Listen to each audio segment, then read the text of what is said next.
Bonjour les amis. Un Québécois aux Philippines, Yves. Mon rhume va un peu mieux. Donc, je peux recommencer à faire des vidéos pour mettre en ligne. La prochaine série, qui va être en 4 parties, j'ai beaucoup trop d'informations.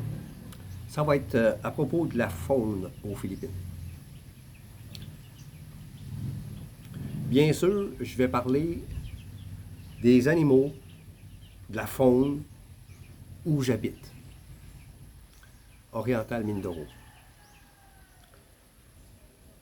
Bien sûr, celle-ci sera différente de beaucoup d'autres provinces parce qu'elle se trouve sur d'autres îles. Il y a plus de 6600 îles aux Philippines. Donc, il y a une très grande variété de races différentes qu'on ne trouve pas partout. Et je ne vais parler que de mon expérience personnelle. Je tiens à préciser que je ne suis pas un professionnel de la faune. Donc, je vais parler des animaux, de mon expérience personnelle, de ceux que j'ai vus ici et des recherches que j'ai faites pour connaître mon environnement. Donc, on va commencer par les chauves-souris. J'en ai observé 3 espèces. Quand, quelques jours avant que j'écrive ce scénario, j'en connaissais seulement 2. J'en ai vu une 3e, tout à fait par hasard.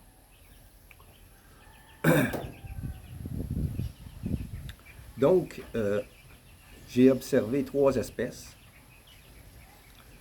Des petites mangeuses d'insectes que l'on voit beaucoup à la tombée du jour. C'est pas encore tout à fait noir. La clarté n'est pas partie. La noirceur n'est pas arrivée. Puis on les voit qui commencent à se promener.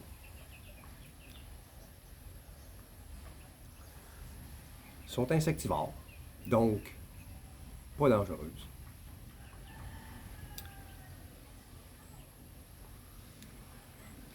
Ils ne sont pas très grosses, comme je l'ai mentionné, à peu près comme ça. Petites.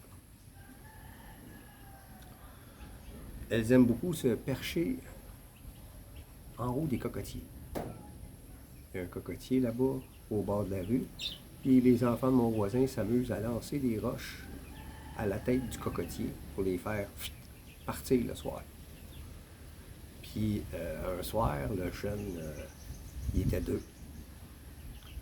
Les 2 plus jeunes fils de mon voisin ont lancé des roches pendant à peu près 5 minutes, puis ils en partaient à chaque fois 4-5.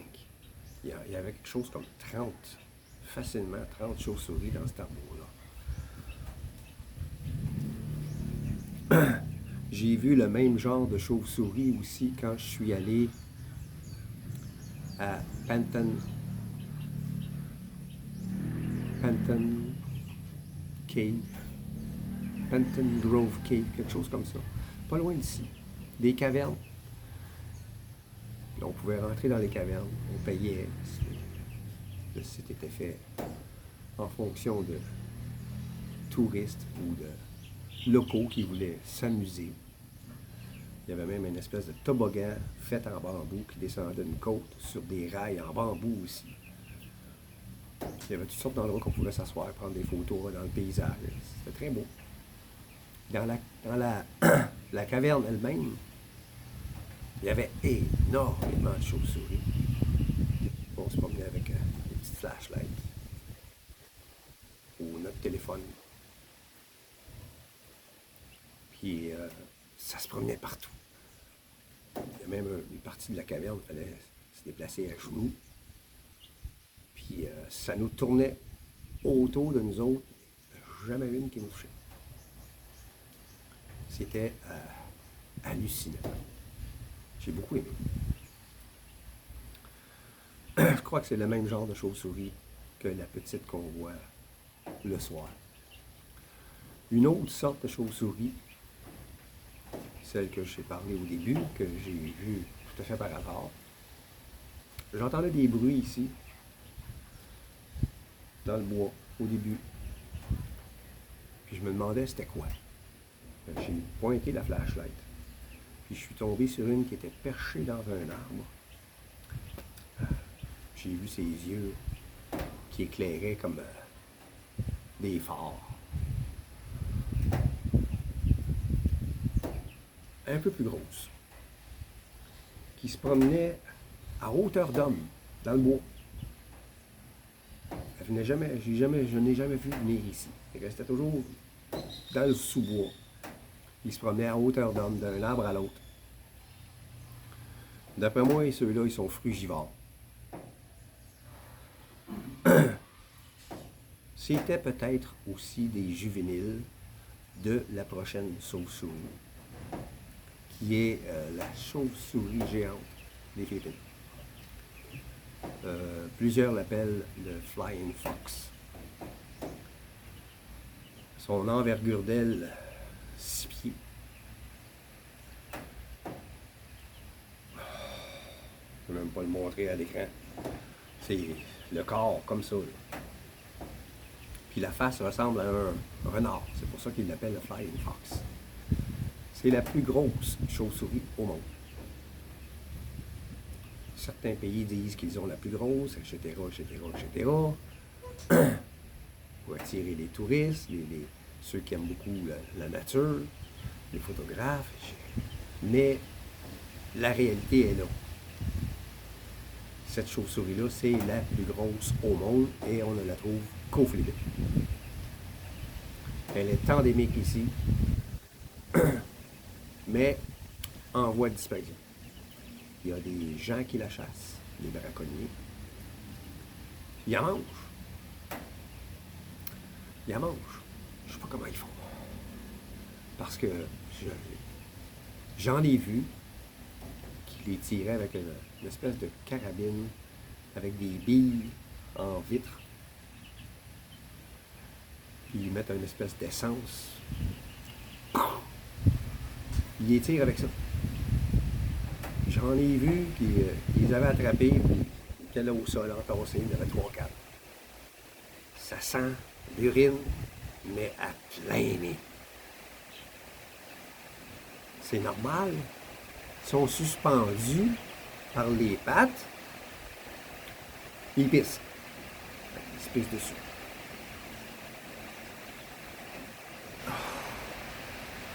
Ça sentait mauvais. Ils doivent sûrement les désinfecter, puis les ébouillanter pour enlever les poils, parce qu'ils sont très poilus. C'est quand même un mammifère, même s'il vole, c'est un mammifère volant, la chauve-souris. Ils doivent sûrement le débouillanter, la désinfecter comme il faut. Les autres, ils mangent ça. Les gens sont très pauvres. C'est un surplus de protéines. Pas les moyens d'acheter du poulet ou mais encore pire le porc qui est très cher. Donc, ça mange les chauves-souris. Pas tout le monde, par contre. C'est pas tout le monde. Je tiens à préciser. J'ai vu un gars avec 2 amis qui les chassait, puis j'ai demandé à la blonde, ils vont faire quoi avec ça? Ils vont le manger. J'ai dit, tu mangerais-tu ça, toi? Urk, non, ça pue. Ah ouais, ça sentait l'urine à plein nez. Donc voilà pour les chauves-souris.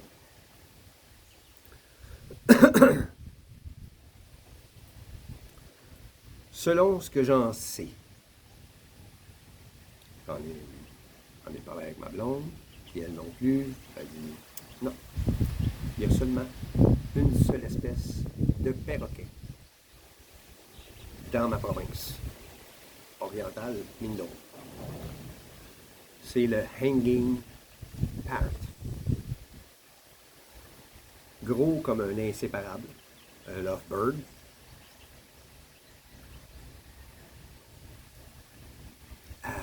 peu près semblable physiquement, le bec et tout ça. Très coloré, très joli. Quand on l'entend la première fois, waouh, on chante bien. À la longue, ça devient fatigant.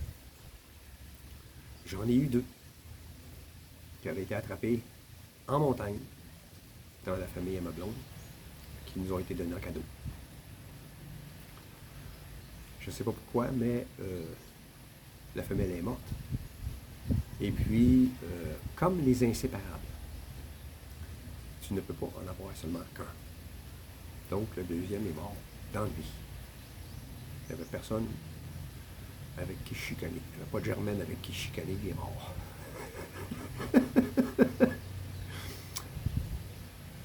C'est triste. On a pensé en revoir, mais ça a sorti du sujet. J'ai encore la cage, mais jusqu'à aujourd'hui, on a laissé ça mort. Moi, j'avais dans l'intention de les élever, parce que c'est un perroquet qui est en voie de disparition ici. J'avais l'intention de les élever et ensuite les relâcher. Relâcher les bébés quand ils sont assez grands pour se débrouiller par eux-mêmes. Ils mangent des fruits, donc on peut les nourrir avec des bananes, des morceaux de pommes, n'importe quel fruit.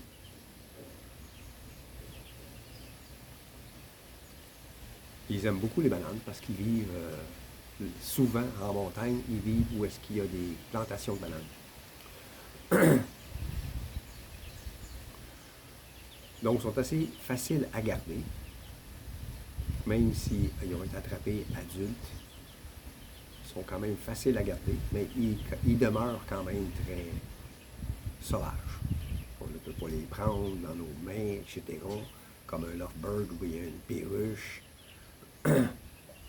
Pour pouvoir faire ça, il faut attendre que la femelle que vous posséderiez ait des bébés et puis commencer à prendre des bébés à un jeune âge pour les habituer à vous. Mais vu que moi, mon but c'était de les relâcher, je ne l'aurais pas fait. Je les aurais laissés avec la mère sauvage.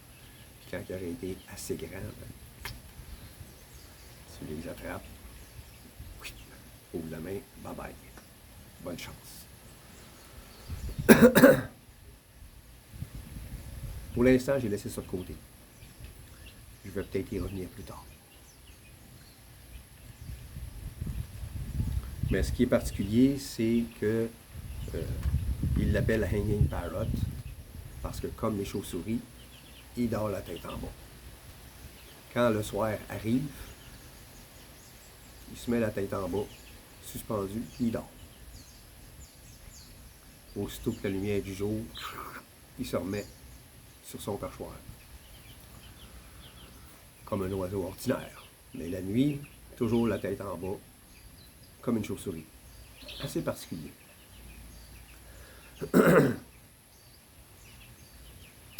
Il y a beaucoup de sous-espèces du Hanging Parrot partout en Asie du Sud-Est. Ici, on en a une sorte. À d'autres places, les taches rouges.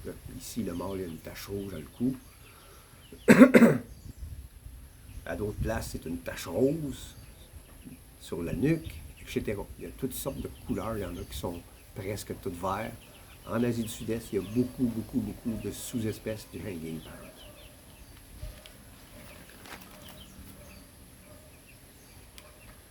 Il y a plusieurs espèces d'oiseaux ici.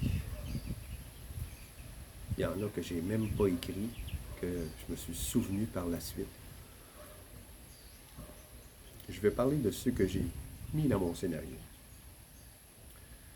Je les connais pas tous par leur nom, parce que j'ai eu la difficulté à trouver un site internet qui parle des oiseaux dans la province. Même si je fais des recherches avec les couleurs, telle couleur ici, telle couleur là, on m'envoie toujours sur des sites que l'oiseau ne vit même pas en Asie. Ou que s'il vit en Asie, c'est seulement en Inde ou en Thaïlande. Mais ici, Donc, je ne connais pas tous par leur nom, les oiseaux qui vivent ici. Je connais le sunbird, qui est un petit oiseau, semblable au colibri, qui vole presque aussi vite que le colibri. Un peu plus gros, très joli, jaune avec du rouge dessus. Mais contrairement au colibri qui a un bec long, comme ça, avec une langue qui sort, pour aller se nourrir dans les corolles de fleurs, le hanging parrot, le sunbird, lui, il a un bec courbé. Et au lieu d'aller fouiller dans la fleur avec sa langue et son long bec, lui, il plante son bec à la base de la fleur. Puis il boit le jus. Là, dans le fond. Je les ai vus faire plusieurs fois quand j'étais dans la maison que j'ai louée à Guinawa. Et ici, quand j'ai revu ces oiseaux-là, je me demande dans quel genre de fleurs ils peuvent se nourrir. J'ai pensé que peut-être les fleurs de cocotier qui peuvent donner de l'alcool, peut-être que c'est dans ça qu'ils se nourrissent.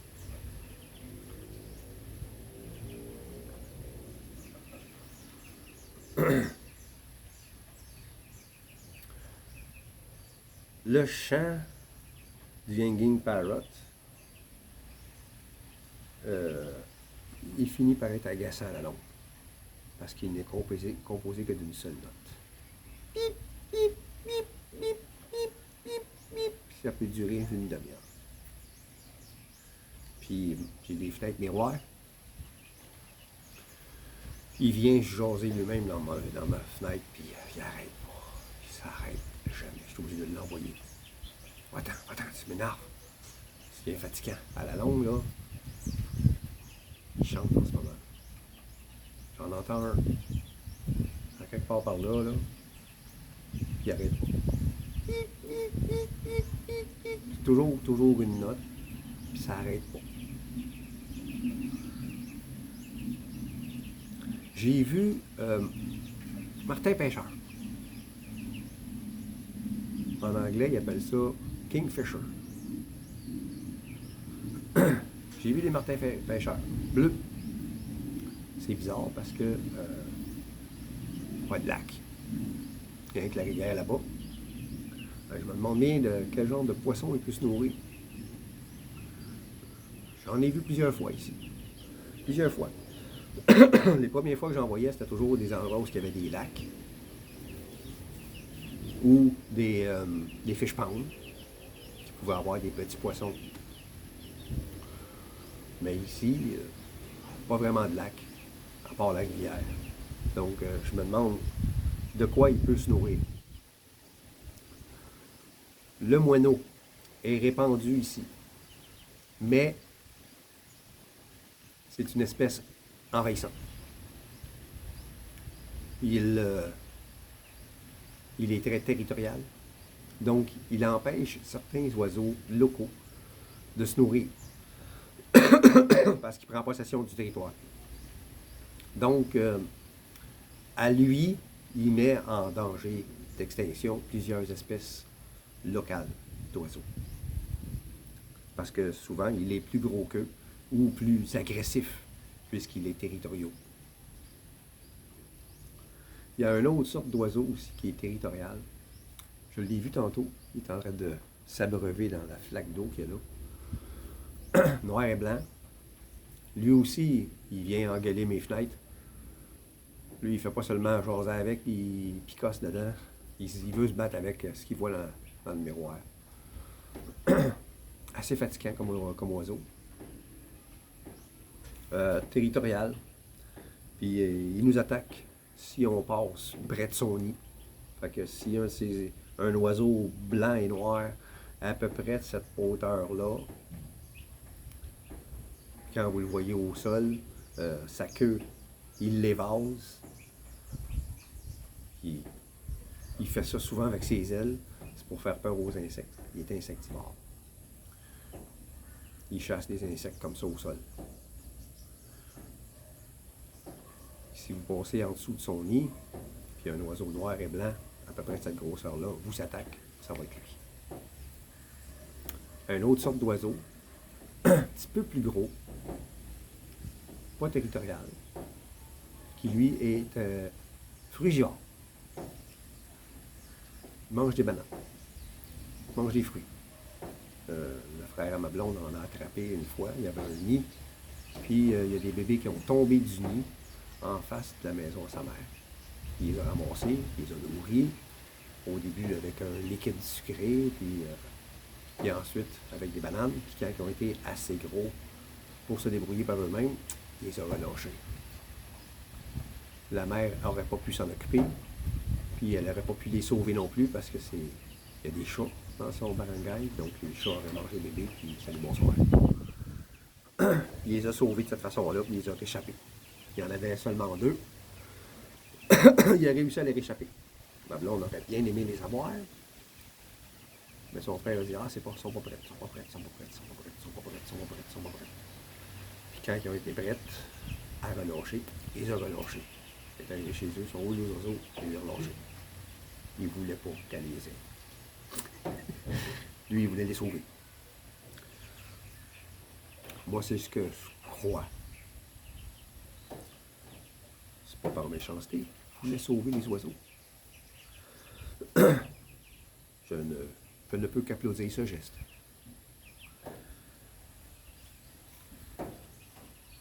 J'ai vu plusieurs espèces de colombes.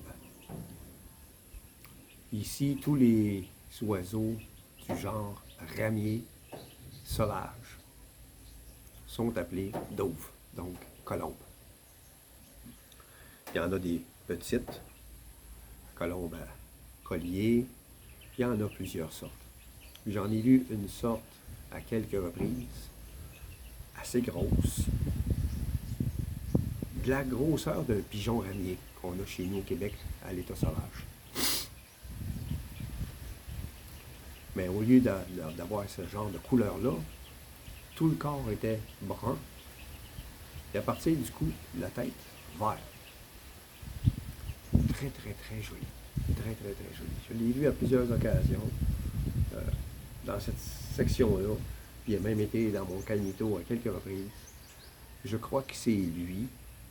Il est frugivore. Je crois que c'est lui qui mangeait mes fruits dans l'arbre.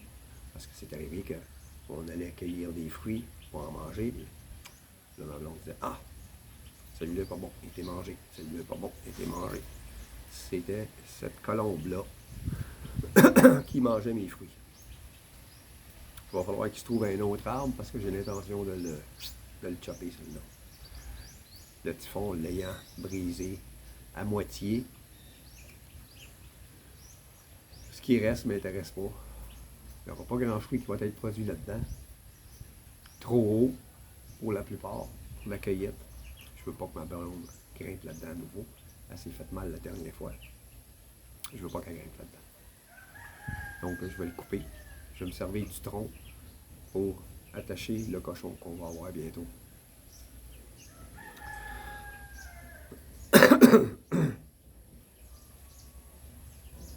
En parlant du pigeon ramier, au Québec, les pigeons qu'on a sont sauvages. Le pigeon ramier ici, c'est un pigeon d'élevage. Car le pigeon ramier, à la base, c'est un pigeon voyageur. C'est un pigeon d'élevage. Ici, on l'élève pour le plaisir ou pour la nourriture. Paraît-il que la viande de pigeon est coûteuse et que seulement certains restaurants dans les grandes villes comme Manille ou Célie le servent dans des grands restaurants. Il n'y en a pas des millions de grands restaurants, mais il y en a quelques-uns. Et ce sont eux, souvent, des clients pas occasionnels, réguliers, pour ce genre d'oiseaux. Alors, certains les élèvent en espérant pouvoir en vendre, que ce soit à ces restaurants-là ou à des gens qui ont été dans ces restaurants-là et qui aimeraient les cuisiner à la maison. Pour les oiseaux de proie, il il y a bien sûr l'aigle des Philippines, l'emblème du pays. Puis encore une fois, cette espèce d'aigle, comme la chauve-souris géante, c'est le plus gros aigle au monde. Beaucoup sur YouTube passent des vidéos pour dire que la harpie c'est le plus gros, puis l'aigle royal c'est le plus gros, puis tel aigle en Afrique c'est le plus gros. La réalité est que l'aigle des Philippines, c'est la plus grosse espèce d'aigle au monde. Et en voie de disparition. Parce qu'il y a de plus en plus de gens qui vivent en montagne. Et de plus en plus d'arbres sont coupés pour faire place à des rizières pour nourrir les gens. Donc, lui qui aime avoir un nid en très haute altitude, il y a des cocotiers qui peuvent devenir très, très, très, très, très hauts. D'autres arbres aussi. Certaines espèces de pins dans d'autres provinces, parce qu'on le retrouve pratiquement partout au pays, cet aigle-là. Et puis, il aime faire son nid en hauteur, dans les montagnes, ou, comme ici, j'en ai vu un, je crois, parce que j'ai vu une autre sorte d'oiseau de proie, et qui était beaucoup plus petit. J'ai vu un couple d'oiseaux de proie qui était plus petit que l'aigle des Philippines. J'ai vu une fois un aigle des Philippines ici, qui était quand même assez haut, et puis de la même grosseur que l'autre que j'ai vu, beaucoup plus bas. Donc ça veut dire que c'était un aigle des Philippines. Il était beaucoup plus haut, puis de la même grosseur, je le voyais de la même grosseur que l'autre que j'ai vu plus bas. Je ne l'ai pas vu en couple. J'espère qu'il est en couple, parce qu'en voie de disparition.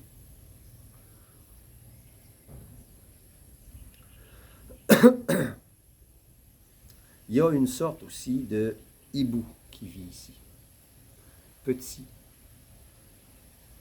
Qui ressemble pas vraiment au hibou qu'on a en Amérique du Nord. Plus... moins joli. Discret. Je l'ai entendu à quelques reprises. Une fois, ma blonde était assise en arrière le soir. Elle regardait sur son téléphone ou elle jouait en ligne. Je ne me souviens pas. Elle est arrivée en courant. Chérie, chérie, chérie, il y a un fantôme en arrière. Fantôme. Bon, en arrière, j'écoute. C'est un hibou. C'est quoi ça? Elle n'avait jamais entendu un hibou. Ça veut dire que c'est pas très répandu, probablement, en voie de disparition lui aussi. J'ai fait des recherches, mais j'ai pas vu dans mes recherches qu'il était en voie de disparition. Mais c'est un hibou. Très petit, avec un chant pas très long. C'est pas un grand ouh, c'est plus un ouh, plus doux. Mais quand même, n'ayant jamais entendu l'oiseau, elle a pensé que c'était un fantôme. Le folklore ici est très, très, très présent, très ancré en eux. Quand ils entendent des sons qu'ils ne connaissent pas, c'est un fantôme ou c'est le diable ou quelque chose d'autre diabolique. Donc, ça va être la fin de cette partie. Suivez ces vidéos. J'en ai 4 sur la faune. Ils vont être mis en ligne à quelques jours d'intervalle chacun. Si vous avez des idées de thèmes que vous aimeriez que je vous parle, peu importe les thèmes, sauf le tourisme. Le tourisme, je ne touche pas à ça. Je n'en fais pas. Je sais pas où aller faire de la plongée sous-marine, où aller faire ci, aller faire ça, du surf. Aucune idée. Il y a des agences de voyage pour ça.